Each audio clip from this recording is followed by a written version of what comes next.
Hello, my friends. How are you this fine Wednesday morning? Um, it's 10 and 20. So what I'm going to try to do here is be really quick about answering 10 questions that came in to me um, over the course of y'all joining this group. And so some were sort of there were lots of repeat questions. So I kind of clumped them all together to make a list of 10. So I'm gonna try to do this rapid fire. Okay. First, if you would be so kind as to make yourself known in the comments, that would be awesome, and that way I can say hello to you.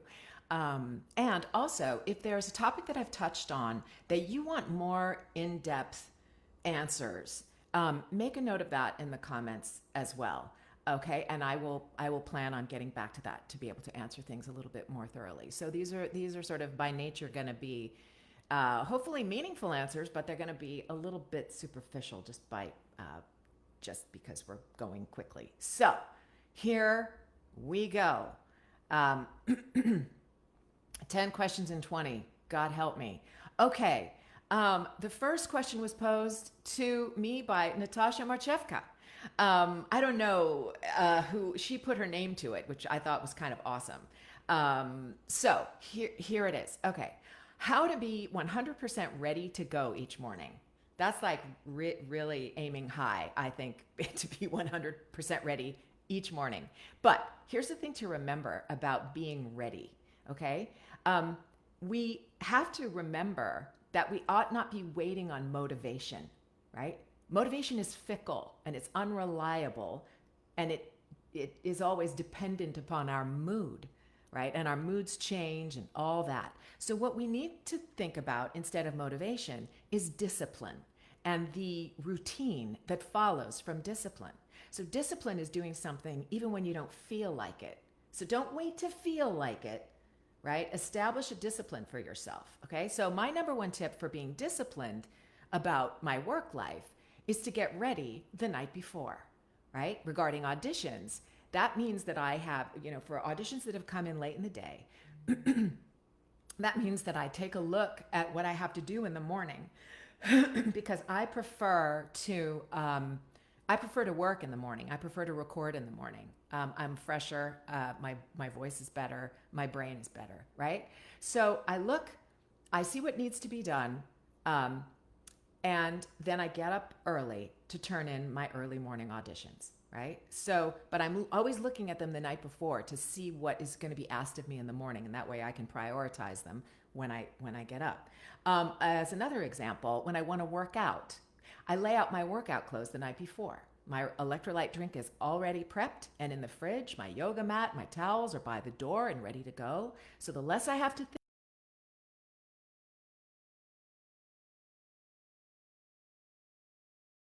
right? So prepping the night before. And then key to that, you got to make appointments with yourself, just as you make appointments with others, right? So I put those kinds of things on my calendar, right? And I treat myself with as much respect as I do somebody else that I'm doing business with, right? So don't wait for motivation, right? Orient yourself toward being disciplined about doing things even when you don't feel like it, right? And with practice, it'll just it'll just start to flow. So, okay, 2, how to really hear yourself when you're auditioning. Okay. So, again, how to really hear yourself when you're auditioning. Give yourself ample time to audition. Give yourself time to walk away. Record, walk away. Go get a cup of coffee, go walk around the block, take your dog out, right? Come back, listen, and you'll have perspective, right? So record, walk away, come back, listen, and assess. You can't assess, you ought not assess while you're working. If you are assessing while you're working, you're not present in the moment. You're not present in the audition. You're not being creative. You're judging, right? So give yourself ample time to record, walk away, come back, listen, and assess. And you will get better at it as you go. I promise. It'll be like falling off a log soon, okay? Number 3, how do you find reputable coaches? Okay, so Join Facebook voiceover groups. I know that sounds so superficial, but it's true, right? We're a network of people. We're connected to each other. We're all looking for coaches. We're all looking for places to belong. We're all looking for camaraderie, right? So if you want to start with me, check out the groups I am in, right? And listen and watch. Do reconnaissance, right? Anybody that looks good to you or anybody that somebody suggests, Google them. Go to their websites. What kind of work are you looking to do? What kind of training are you getting to do? If you're looking for animation training, you're not probably going to want to go to somebody who is in Columbus, Ohio, who's never worked at Nickelodeon, right? Or DreamWorks. No slam against people in Ohio, but it's just a matter of like, what market are they in? What do they know, right? So if you find somebody, for example, like that's connected to me somehow, great, you can trust that, but you got to verify. Trust and verify. Okay? So do reconnaissance. Check people out. Ask the opinions of others. And then, again, trust the opinions of others if it's warranted, and then verify. Right? Okay. Number 4, the topic of rates. How do you know what to charge for something? Okay, this is super important. Whether you're union or non-union, whether you're a beginner or a working pro, you use SAG-AFTRA rates, certainly if you're union, and the GVAA rate guide. Okay, you guys might all be already familiar with that, but I can link to it. The GVAA rate guide it actually bases their rates on union rates, which is awesome, right? But it may be a little bit more comfortable, because it refers to both union and non-union. So what really, really matters here is that it doesn't matter if you're a beginner. You don't charge less because you're a beginner. The very first radio spot I did was union. I'd never done one before, right? But I got the same rate as every other working union actor, right? It's the work we're doing. It's not whether you're a beginner or not, okay? So use the SAG-AFTRA rates, which you can find on their website, and the GVAA rate guide. Okay. Number 5, location. Is it relevant anymore? Yes. It's relevant to video games and animation. It's relevant for promo when you're just starting out. You have to be with a well-established agent to work promo outside of LA and New York. It's a big generalization. I'm sure there are exceptions, but by and large, that's the rule. Okay. Commercial work, corporate narration, e-learning. There are a ton of other things that you can do in voiceover where you don't have to be in LA or New York or Chicago, right? But if you want to work in those areas, video games and animation and promo in particular, you got to be where it's happening. If you're an established animation voice actor and you've been working at it for 10 years and you decide you want to move to Greenville, South Carolina, right? You've already established a relationship, and it's very likely that if you've got a good studio set up, that people will, at DreamWorks or Nickelodeon, will work with you because they trust you. You have a relationship already. But until those relationships are established, location is important. It's relevant, right? Okay, but again, commercial, corporate narration, e-learning, that can all be done from anywhere, right? Okay, good. 6, how to find your VO niche. Okay, this is at the core of my coaching. Okay, to find your VO niche, you got to know who you are. And that includes knowing your voice, what it's capable of, knowing your own personality, your likes and your dislikes. You're a unique individual with gifts that nobody else has, right? It's also this knowing who you are is a lifelong process, right? So get at it. No time like the present, right? How and what you book also, and where you get good feedback. That's also a great indicator of finding your niche, right? And then sometimes you have to experiment. If you're not really sure, you haven't gotten enough feedback, right? You have to experiment. You got to take some risks. Perhaps you take a workshop in a brand new genre and you'll discover if you're good at it or not. And it's okay to not be good at a particular genre. Then you have a choice, right? Do I love this genre so much that I'm not very good at, that I'm willing to sort of dig in and really learn it? Or do I really not like it? And I don't want to do it, right? That's your choice, right? So again, knowing who you are, knowing your voice, what it's capable of, knowing your own personality, right? Those are essential to knowing what your VO niche is. Okay. This next one, 7. I love this.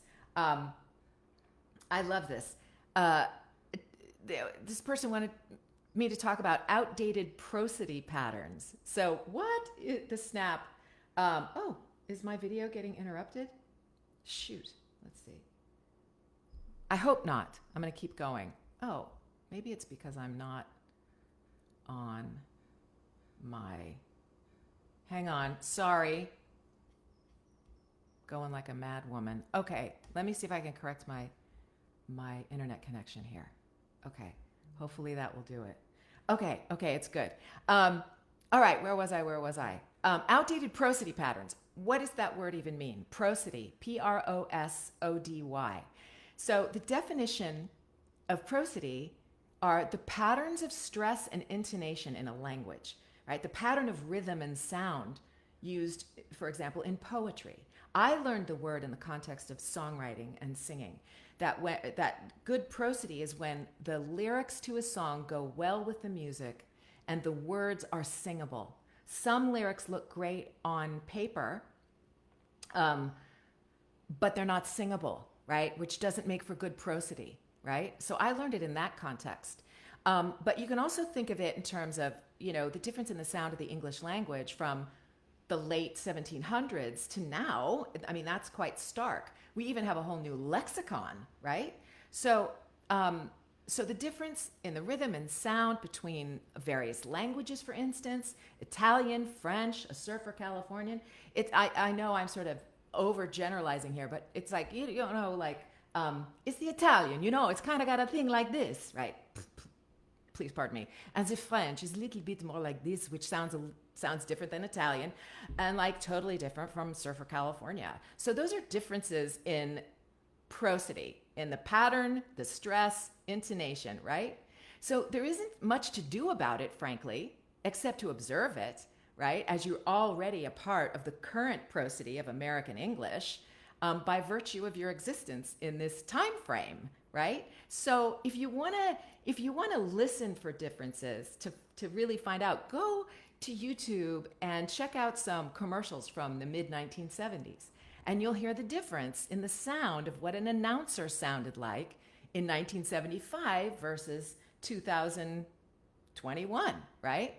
So it's really something that I just find interesting. Again, I don't think I don't think there's much to do about it except to observe it. Okay. Number 8. Oh my gosh, I'm really flying through these things. How not to get stuck in one genre or another. Train, learn, try new things, be curious about new things. See your agents in cultivating your career. Ask them to partner with you in trying new things. Okay? Ask for new auditions in different genres, but make sure that you are respecting that relationship, right? You don't get to try new things if you're not training for new things. You have to do right by your agents in making sure that you're just doing your part, right? And your part is to learn the thing, right? Their part is to give you the opportunity. Your part's to learn it, right? So if you have an agent who won't do that for you, who sees you in one little box, right? Time to assess and rethink that relationship. If you don't have an agent, you're a free bird. You can do as you wish, right? It's up to you not to get stuck in one genre or another. So learn, train, try new things, right? Yeah. Number 9, finding confidence in the midst of knowing how much you don't yet know. I love this question. Number 1, you have to be gracious to yourself, right? You have to be. Do you berate a kindergartner for not knowing how to read? No. you have to see yourself in the same light. If you don't know something, right, you can't criticize yourself for not knowing, right? Be curious. Be willing to not know. Become a detached observer of yourself in the learning process, right? Allow yourself to be curious. Curiosity really is the best thing. And here I'll say this: admit what you don't know, and admit it cheerfully, not sheepishly, right? You're allowed to not know things, right? And you don't have to apologize for not knowing things. 100%, right? Once I got into that space of, it doesn't matter how long I've been at this voiceover business, there are things I don't know. And I accept that about myself. And because I want to know them, right, I admit that I don't know, right? You cut yourself off from all learning if you hide behind this veneer of knowing when you don't know, right? But if you open yourself like a curious child, you present yourself in the world. You're like a sponge, right? That's the circumstance under which you will learn, right? And the more you learn, the more confident you will be, right? So find confidence in curiosity. Find confidence in admitting what you don't know. And again, admit to it cheerfully. You don't have to be sheepish about it, right? I promise you. And if people are not kind to you in that circumstance, like, those are people you want to walk away from. Because anybody who really wants to teach you something, anybody who really cares about your progress will welcome your not knowing and will welcome your honesty and your authenticity, right? So be gracious to yourself, right? All right, number 10, getting out of your own head. All right.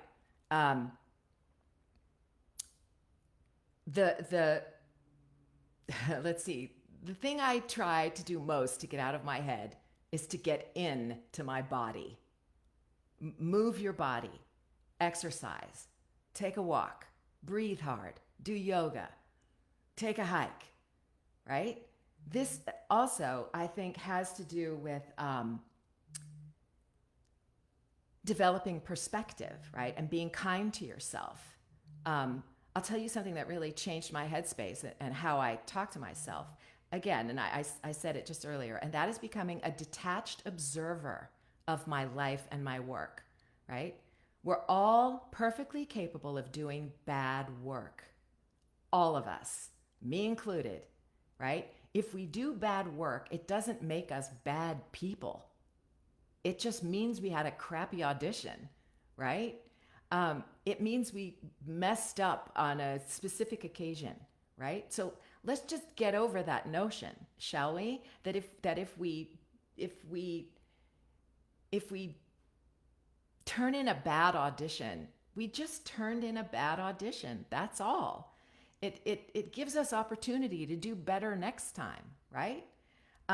Accept the fact that each of us, I will, you will, every Emmy award winning legendary voice actor that I know has done subpar work, right? Make that assessment as a detached observer, right? Get back in the booth and do better. Try again. Start using the phrase, "That's interesting," when you come upon something that bothers you, either about yourself or others. It's all right to, this really goes to being a detached observer, okay? So, and you can use that throughout your life, right? When you're in a conflict with someone, right? Instead of like having to push ourselves onto the person, we just choose to separate ourselves emotionally, if you will, and just observe what's going on and ask questions. That's interesting. How did you come to that point of view? Right? And it's a trick that really does work with regard to your work life. Assess it, right? It either works or it doesn't. But let's not judge ourselves for doing work, again, that's subpar. It gives us an opportunity to go back in the booth and to do better, right? Um, and really, at the root of that, again, is to be kind, right? We approach people, right, with a level of kindness, right? That's the goal, and I think we have to do that with ourselves as well. So being a detached observer helps you to get out of the judgment in your head, right? But the biggest thing for me is to get into your body, move your body, get out into the fresh air, exercise, take a walk, do what you can to sort of vacate your headspace for a while. Okay, so there, I think I almost did it. It's 9:21. I probably did it in 20 minutes, so that's great.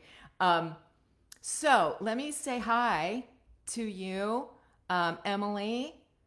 I'm not able to comment. Oh, there you are. Stefan, John. Yeah, okay, so Stefan has a great Facebook group.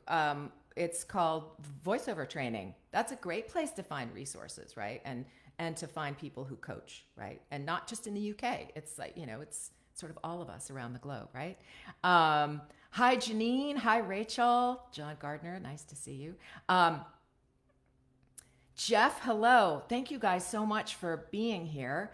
I'm going to end this to let you go and get on with your Wednesday. I do want to say that next week, the Facebook Live is going to be about finding balance as you're cultivating a voiceover career while you're working a day job, right? How do you manage those two things when you're working full time and you're trying to get your voiceover career off the ground? So that's going to be the topic next week.